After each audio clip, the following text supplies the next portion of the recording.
French revolution को continue करते हैं। पिछले लेक्चर में हमने फ्रेंच रिवॉल्यूशन का बैकग्राउंड देखा था। आज उसके 5 स्टेप को डिटेल में देखते हैं। तो फर्स्ट स्टेप जो है वो स्टार्ट होता है 1789 से, जो कि हमने पिछले लेक्चर में देखा था कि immediate cause of French revolution है वो इकोनॉमिक क्राइसिस था।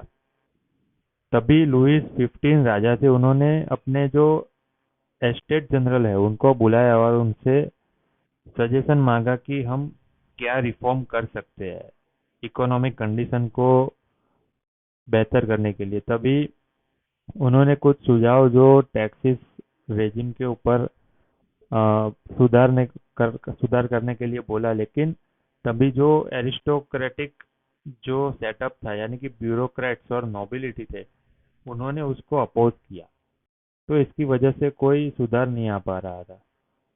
तो फिर न्यू रेजिम के लिए उन्होंने फिर से सभी तीन जो एस्टेट थे, फर्स्ट सेकंड और थर्ड, उनकी मीटिंग को असेंबली में बुलाया और उनको वोटिंग के लिए बोला कि ये रेजिम को अपनाया जाना चाहिए कि नहीं। तो उसमें क्या था कि फर्स्ट जो एस्टेट थे उनके 300 मेंबर थे, सेकंड के 300 थे, और जो थर्ड एस्टेट था उनके 600 मेंबर थे। तो इसमें 600 मेंबर की मेजोरिटी होनी चाहिए, लेकिन जो ओल्ड रेजिम था उसमें ये था कि पर एस्टेट एक ही वोट था, यानी कि फर्स्ट एस्टेट का एक वोट, सेकंड का एक वोट और थर्ड का एक वोट। तो ये ओल्ड रेजिम थी, लेकिन थर्ड एस्टेट के लोग ऐसे बोल रहे थे कि ईच मेंबर का एक वोट होना चाहिए, ऐसा सजेशन दिया। लेकिन राजा ने उसको माना नहीं। तो इसकी वजह से जो थर्ड एस्टेट के लोग थे उन्होंने अपनी एक नई असेंबली की शुरुआत की, जिसको उन्होंने नेशनल असेंबली बोला, जो कि बाद में जाकर नेशनल कॉन्स्टिट्यूशन असेंबली बना। तो नेशनल असेंबली की डिमांड ये थी कि उनका एक रिटर्न कॉन्स्टिट्यूशन होना चाहिए। और जो लुइस थे उन्होंने पहले तो इस असेंबली को अपनाने से रिफ्यूज कर दिया कि ये असेंबली जो है वो जो कॉन्स्टिट्यूशन का रच रही है वो सही नहीं है। लेकिन बाद में उन्होंने इसको एक्नॉलेज कर दिया और एक्सेप्ट किया नेशनल कॉन्स्टिट्यूशन असेंबली को। तो इन क्रोनोलॉजिकल मैनर 14 जुलाई को फॉल ऑफ बेस्टाइल होता है। तो ये बेस्टाइल क्या है? तो बेस्टाइल एक जेल थी जिसमें थर्ड एस्टेट के लोगों को उन्होंने भरा हुआ था। तो वो जेल जेल को तोड़कर सब निकल जाते हैं। तो 14 जुलाई को फॉल ऑफ बेस्टाइल होता है। फिर अगस्त में right of man and citizen के ऊपर जो विचारणा होती है। सितंबर में पेरिस में रायट्स होते हैं और अक्टूबर में funeral March of old monarchy होता है। तब जाकर जो ओल्ड रेजिम था उसका अंत आता है। तो ये जो नेशनल कॉन्स्टिट्यूशन असेंबली थी, जिसको पहले नेशनल असेंबली बोला गया था, वो वो उसमें कौन कौन पार्टिसिपेट हुआ था? तो उसमें थर्ड एस्टेट के सभी लोग पार्टिसिपेट हुए थे। कुछ कुछ क्लर्जी यानी कि जो फर्स्ट एस्टेट के थे वो लोग भी थे, और सेकंड एस्टेट के कुछ लिबरल लोग भी उसमें पार्टिसिपेट हुए थे। जब फ्रांस का रिस्ट्रक्चरिंग हुआ तब जाकर ये सीज टू एग्जिस्ट हुआ था, यानी कि उसका डिसोल्यूशन हुआ था। फिर उन्होंने जाकर आगे जाकर लेजिस्लेटिव असेंबली बनाई थी, जो न्यू कॉन्स्टिट्यूशनल मोनार्की को ओरिजिन देता है। यानी कि पहले जो एब्सोल्यूट मोनार्की थी उसकी उसके बजाय न्यू कॉन्स्टिट्यूशनल मोनार्की को वो कन्वर्ट करता है और रिटर्न कॉन्स्टिट्यूशन के लिए वो प्रयास करते हैं। और मिडिल क्लास यानी कि बुर्जुआ का भी यहाँ पे एक रोल देखने को मिलता है। तो इसके जो फर्स्ट स्टेप ऑफ रिवॉल्यूशन है उसमें जो इम्पोर्टेंट इवेंट थे उसमें से एक इवेंट है टेनिस कोर्ट की ओथ, जहाँ पर नेशनल असेंबली मिली थी और सबने वहाँ पर जो टेनिस कोर्ट था वर्सेल का, वहाँ पे जाकर ओथ ली थी कि वो तब तक यहाँ से नहीं जाएंगे जब तक वो किंग लुइस 15 अपने जो रिटर्न कॉन्स्टिट्यूशन को एक्सेप्ट नहीं करते। ये था एक मेजर इवेंट। दूसरा इवेंट था declaration of right of man and citizen. तो ऑल फ्रेंच सिटीजन, उनको सेम और इक्वल लॉ से ट्रीट करना चाहिए, ऐसा उन्होंने एक रिकमेंडेशन दिया था और डिक्लेयर किया था।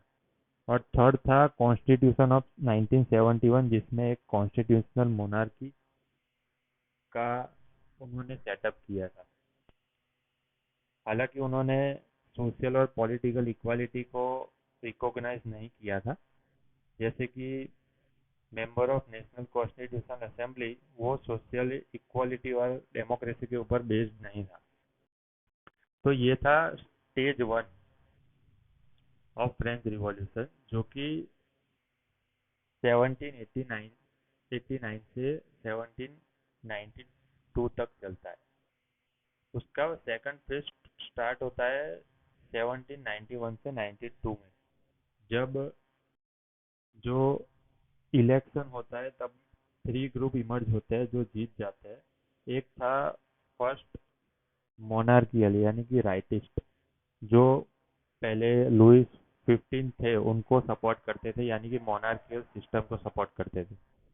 दूसरा था जैकोबियन, यानी कि लेफ्टिस्ट, यानी कि रिपब्लिक रिपब्लिक होना चाहिए फ्रेंच, मोनार्कियल नहीं होना चाहिए, इस आइडिया को सपोर्ट करते थे। और थर्ड था सेंट्रलिस्ट, यानी कि जो चल रहा है उसको चलने दे, ऐसी विचारधारा वाले लोग।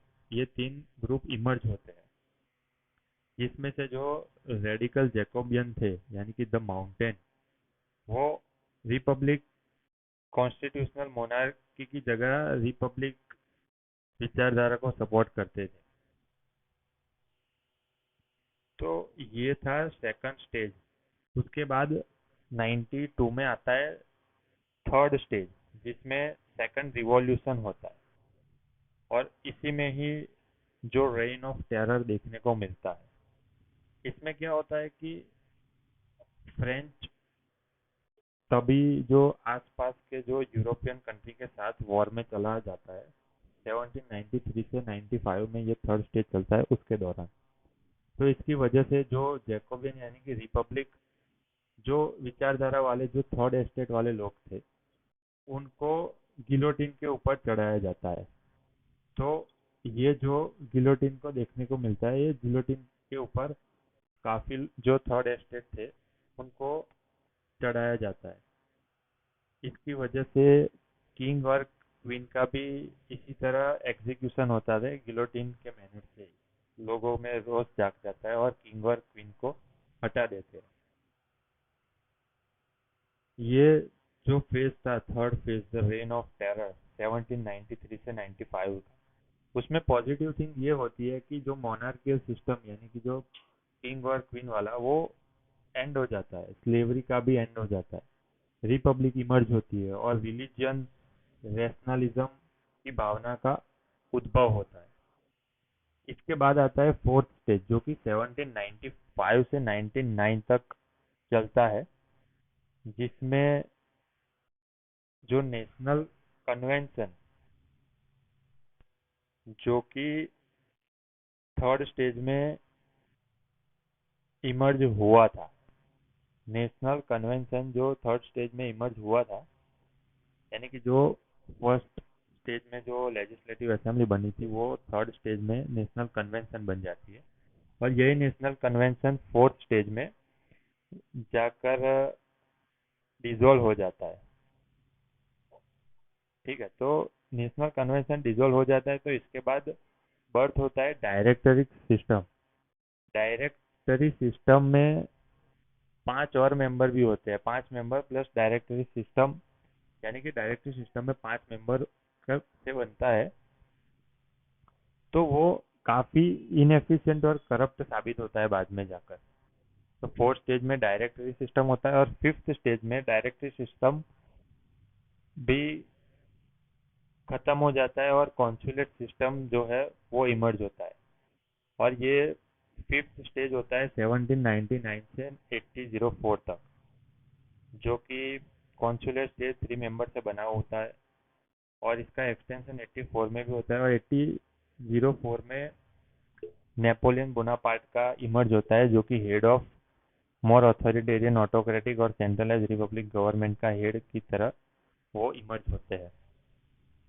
तो ये थे टोटल 5 स्टेज। उसके ब्रीफ में देख लेते हैं कि 5 स्टेज में क्या क्या था। एक फर्स्ट स्टेज था 1789 से 92 तक, जिसमें जो नेशनल असेंबली और लेजिस्लेटिव असेंबली की बात करते हैं। नेशनल असेंबली बाद में जाकर नेशनल कॉन्स्टिट्यूशन असेंबली बनती है। फिर 1792 91 92 में जो इमर्ज होता है वो नेशनल असेंबली है। वो जो इलेक्शन होता है उसमें उसमें से 3 ग्रुप इमर्ज होते हैं। एक था जैकोबियन, एक था मोनार्कियल और एक था सेंट्रलिस्ट। फिर आता है थर्ड रेंज। थर्ड रेंज में 92 में जो नेशनल असेंबली थी वो खत्म होके नेशनल कन्वेंशन लेजिस्लेटिव असेंबली खत्म होके new convention national convention emerge होता है। और ये इसमें ही रेन ऑफ टेरर होता है, जिसमें थर्ड एस्टेट के लोगों को मारा जाता है। ये था 1792 से 95 तक। फिर होता है 95 से 99 तक, जो कि नेशनल कन्वेंशन डिसॉल्व होके directory system with 5 members emerge होता है।